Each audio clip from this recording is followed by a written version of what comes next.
জাতিসংঘ প্রতিবেদনে তদন্তকারী দল বলছে যে প্রত্যক্ষদর্শীদের কেউ কেউ যদিও বা বলছেন যে উপর থেকে হেলিকপ্টার থেকেও গুলি হয়ে থাকতে পারে এবং তারা দেখেছেন হেলিকপ্টারে যে পার্সোনেলরা আছেন তারা অস্ত্র তাক করে আছেন, কিন্তু জাতিসংঘ তদন্তকারী দল বলছে যে টিয়ার গ্যাস যে লঞ্চার, টিয়ার গ্যাসের শেল ছোড়া হয় যে লঞ্চার দিয়ে, সেটাও দেখতে নিচ থেকে উপরে তাকালে অনেকটাই অস্ত্রের মতো বা রাইফেলের মতো দেখা যেতে পারে। কিন্তু তারা বিভিন্ন ভিডিও বিশ্লেষণ করে দেখেছেন যে আসলে গুলি ছোড়া হয়নি, টিয়ার গ্যাস ছোড়া হয়েছিল উপর থেকে।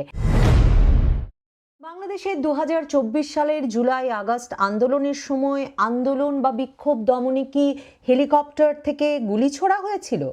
এই প্রশ্নটি আমাদের সকলের মনেই ঘুরপাক খাচ্ছে। একটা প্রচলিত ধারণা আছে, শুধু প্রচলিত ধারণা আছে তাই নয়, যেহেতু বিক্ষোভকারীদের ছত্রভঙ্গ করতে, বিক্ষোভকারীদের মনে আতঙ্ক সৃষ্টির জন্যে ঢাকার আকাশে যে হেলিকপ্টার উড়ছিল সেটা বিক্ষোভ স্থলে বা আন্দোলন স্থলে উপস্থিত ব্যক্তিরা যেমন দেখেছেন, সে সময় বাংলাদেশের সংবাদ মাধ্যমগুলোর খবরে সেই ফুটেজ দেখা গেছে। এমনকি ঢাকা শহরে উপস্থিত বিভিন্ন এলাকা থেকেই, ছাদ থেকে, বারান্দা থেকেও এই হেলিকপ্টার যে ঘুরছে সেই হেলিকপ্টার ঘোরার খবর দেখা গেছে। হেলিকপ্টার তার মানে ব্যবহৃত হয়েছিল বাংলাদেশের বিভিন্ন বাহিনী দ্বারা। এই প্রশ্নটাও খুব গুরুত্বপূর্ণ যে কোন বাহিনী কখন কি কারণে হেলিকপ্টার ব্যবহার করছিল সে প্রসঙ্গে আলোচনা করব। কিন্তু হেলিকপ্টার থেকে কি সত্যি বিক্ষোভকারীদের ওপর গুলি ছোড়া হয়েছিল, নাকি সাউন্ড গ্রেনেড, কাঁদানে গ্যাস এসব ছোড়া হচ্ছিল?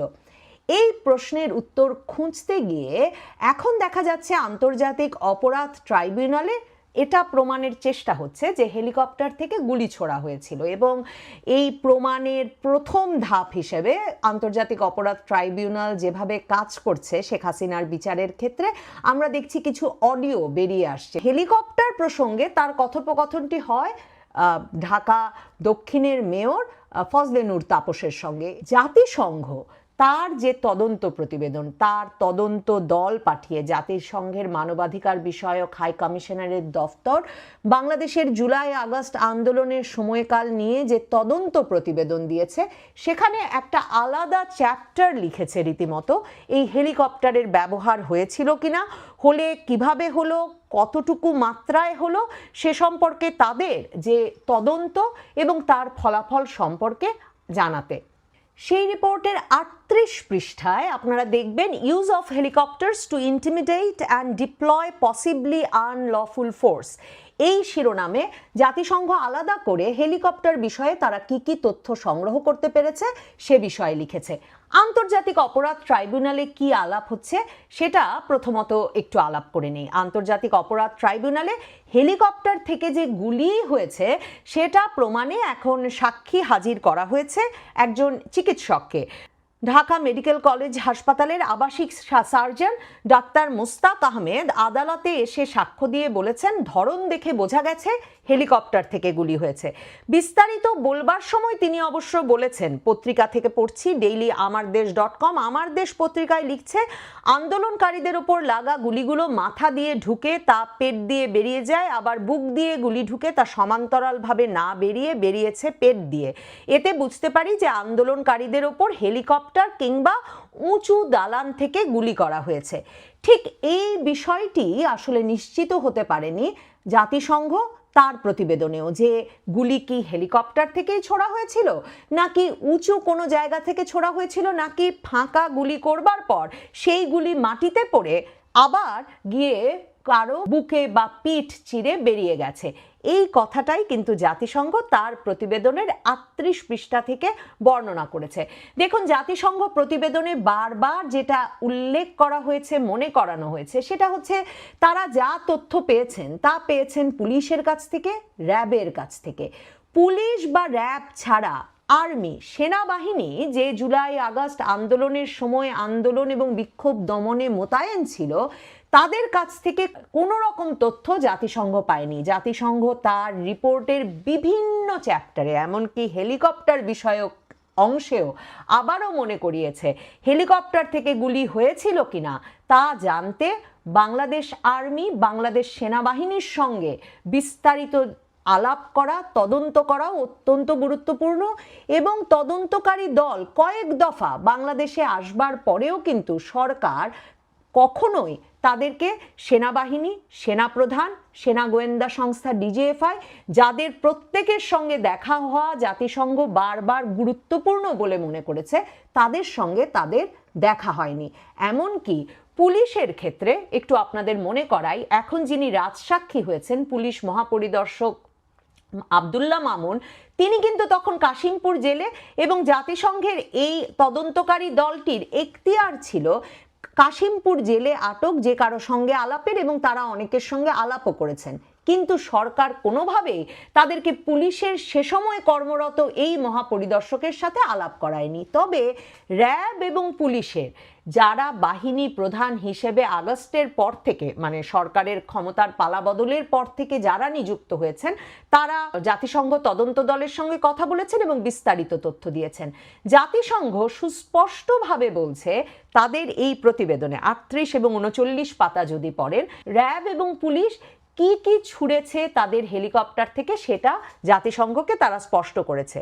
জাতিসংঘ তাদের এই প্রতিবেদনে বলছে, স্বরাষ্ট্রমন্ত্রী আসাদুজ্জামান খান কামালের নির্দেশে র্যাব ব্যবহার করেছে তার হেলিকপ্টার, কারণ বিশেষভাবে বিক্ষোভকারীদেরকে ভয় দেখাতেই এই হেলিকপ্টার মোতায়েন করা হয়েছিল বলে জাতিসংঘ তার প্রতিবেদনে বলছে।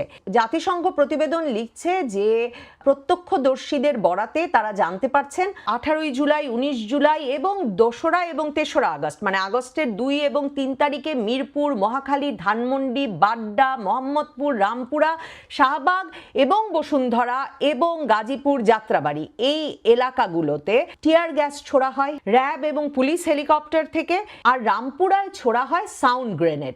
এই যে সেনাবাহিনীও হেলিকপ্টার মোতায়েন করেছিল, জাতিসংঘ সেটা এখানে উল্লেখ করে, কিন্তু জাতিসংঘের কাছে সেনাবাহিনী হেলিকপ্টার মোতায়েন করে কি করেছিল সে বিষয়ে কোনো তথ্য নেই। আপনাদের মনে করাই মনে থাকবে নিশ্চয়ই যে আমাদের ফোনেই তখন হোয়াটসঅ্যাপ, সিগন্যাল যে যা ব্যবহার করছিলাম, যখন যা ব্যবহারের অনুমোদন ছিল, তাতে কিন্তু 18-19 তারিখের দিকেই সম্ভবত জুলাইয়ের একটা ছবি ছড়িয়ে পড়ে, যাতে দেখা যায় যে ঢাকার আকাশে ইউএন লোগো সম্বলিত হেলিকপ্টার টহল দিচ্ছে।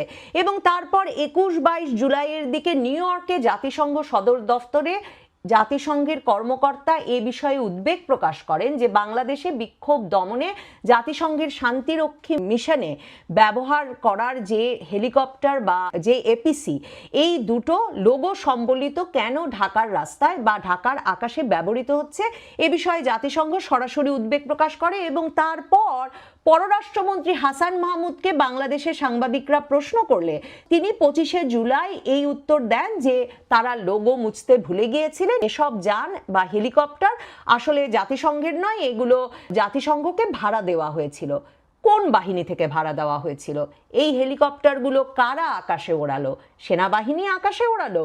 এই প্রশ্নগুলোর উত্তর কিন্তু জানা খুব গুরুত্বপূর্ণ। এই যে একটা দানব বানানোর চেষ্টা হচ্ছে যে পুলিশ তার হেলিকপ্টার উড়িয়ে দিয়েছে এবং পুলিশ হেলিকপ্টার থেকেও গুলি করছে, অন্যদিকে সেনাবাহিনীকে না জাতিসংঘের মুখোমুখি করা হচ্ছে, না আমরা জানতে পারছি সেনাবাহিনী সে সময় যে হেলিকপ্টারগুলো উড়িয়েছিল সেগুলো থেকে তারা কি কি অস্ত্র বা কি কি গোলা বারুদ ছুঁড়েছে।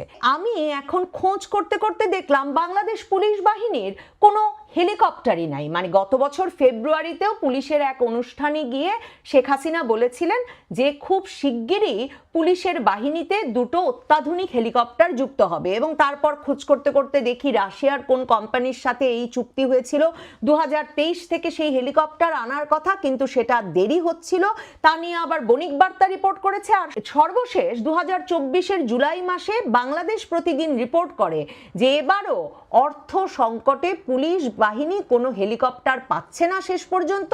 যে 2টো হেলিকপ্টার তাদের এভিয়েশন ইউনিটে যুক্ত হওয়ার কথা ছিল, মানে শেখ হাসিনা যে বলেছিলেন খুব শিগগিরই 2টো হেলিকপ্টার যুক্ত হবে, সেটি শেষ পর্যন্ত আর আসছে না। তাহলে পুলিশ বাহিনীতে কটি হেলিকপ্টার ছিল? জাতিসংঘের প্রতিবেদনে স্পষ্টতই বলা হয়েছে যে পুলিশের আইজি এবং র্যাবের মহাপরিচালক দুজনেই স্বীকার করেছেন যে র্যাবের হেলিকপ্টার থেকে টিয়ার গ্যাস এবং সাউন্ড গ্রেনেড ছোড়া হয়েছে। র্যাব কি কি ছুঁড়েছে তারও বিস্তারিত প্রতিবেদন দিয়েছে জাতিসংঘ মানবাধিকার কমিশনকে। সেখানে তারা বলেছে তারা 738টি টিয়ার গ্যাস শেল ছুঁড়েছে, 190টি সাউন্ড গ্রেনেড ছুঁড়েছে, 557টি স্টান গ্রেনেড ছুঁড়েছে হেলিকপ্টার থেকে। কিন্তু বারবারই জাতিসংঘ মানবাধিকার কমিশনের তদন্ত দলকে তারা এটা নিশ্চিত করে বলেছে যে 1 জুলাই থেকে 15 আগস্ট 2024-এর মধ্যে কখনো র্যাব হেলিকপ্টার থেকে একবারও রাইফেল অথবা শটগান থেকে কোনো গুলি ছোড়েনি।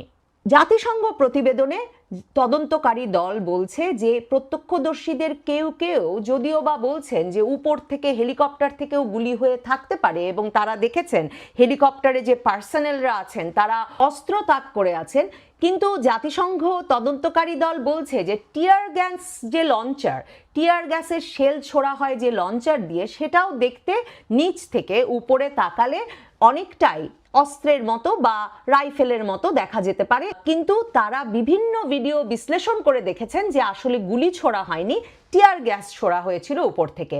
জাতিসংঘ তার এই প্রতিবেদনে লিখছে 5 আগস্ট যমুনা ফিউচার পার্কের কাছে একজন বর্মভেদী গুলিবিদ্ধ হয়েছেন, মানে সেই ব্যক্তি তার মানে বর্ম পরা ছিলেন, তো বর্মভেদী গুলিবিদ্ধ হয়েছেন এবং সেই গুলিবিদ্ধ ব্যক্তি অভিযোগ করেছেন যে তাকে একটা সবুজ অলিভ গ্রিন জলপাই রঙের হেলিকপ্টার থেকে তার ওপর গুলি ছোড়া হয়েছিল। জলপাই রঙের হেলিকপ্টার বাংলাদেশের কোন বাহিনীর নিয়ন্ত্রণে আছে? এই বিষয়টি নিয়ে আর জাতিসংঘ প্রতিবেদনে কোনো আলাপ করা হয়নি। তার মানে জাতিসংঘ প্রতিবেদন তার এই চ্যাপ্টারের শেষে যেটা লিখছে যে তারা এসব তদন্ত করে যেমন একদিকে নিশ্চিত হতে পারেনি যে সত্যি হেলিকপ্টার থেকে কোনো গুলি করা হয়েছিল কিনা, তেমনি সেনাবাহিনীর সঙ্গেও কথা না বললে এটা নিশ্চিত হওয়া সম্ভব নয় যে সত্যি হেলিকপ্টার থেকে কোনো গুলি হয়নি। জাতিসংঘ প্রতিবেদনে পরিষ্কারভাবে বলা হয়েছে যে এই যে উপর থেকে ছোড়া যে হয়েছে গুলি, সেটা একদিকে যেমন কোনো উঁচু দালান থেকেও হতে পারে, আন্তর্জাতিক অপরাধ ট্রাইব্যুনালে হেলিকপ্টার থেকে গুলি ঢুকে গেছে বলে যে বিশেষজ্ঞ হিসাবে যে চিকিৎসককে হাজির করা হয়েছে, মানে সন্দেহ তো থাকেই, তিনি তো আসলে অস্ত্রশস্ত্র বিশেষজ্ঞ নন, বা জাতিসংঘ তদন্তকারী দলে যেমন এক্ষেত্রে গুলির বিশেষজ্ঞ ছিল, কোন অস্ত্রের গুলি কোন দিক দিয়ে বেরিয়ে যেতে পারে এ ধরনের জানাশোনা ব্যক্তিরা ছিলেন। এই চিকিৎসক মানে ঢাকা মেডিকেল কলেজ হাসপাতালের আবাসিক সার্জনের তো সে বিষয়ে বিশেষজ্ঞ হবার কথা নয়, কিন্তু তিনি যেমন বলছেন যে এটা হেলিকপ্টার থেকেও হয়ে থাকতে পারে, উঁচু দালান থেকেও হয়ে থাকতে পারে। জাতিসংঘ তদন্তকারী দলও সেটা বলেছে যে অনেক গুলি হয়তো উঁচু দালান থেকে হয়ে থাকতে পারে, এমনকি হয়ে থাকতে পারে যে আইন শৃঙ্খলা রক্ষাকারী বাহিনী হয়তো ফাঁকা গুলি ছুঁড়েছিল, সেই গুলি হয়তো মাটিতে বাড়ি খেয়ে কারো বুক ভেদ করে বা পিঠ ভেদ করে চলে যেতে পারে।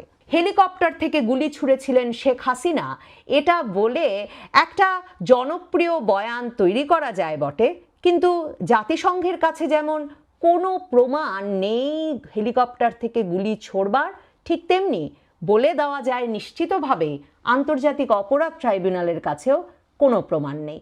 ঢাকা মেডিকেলের একজন আবাসিক সার্জন, একজন চিকিৎসক হেলিকপ্টার থেকে গুলি হয়েছে কি হয়েছে না সেটা প্রমাণের জন্যে যথেষ্ট সাক্ষী হিসেবে কোথাও বিবেচিত হতে পারেন না।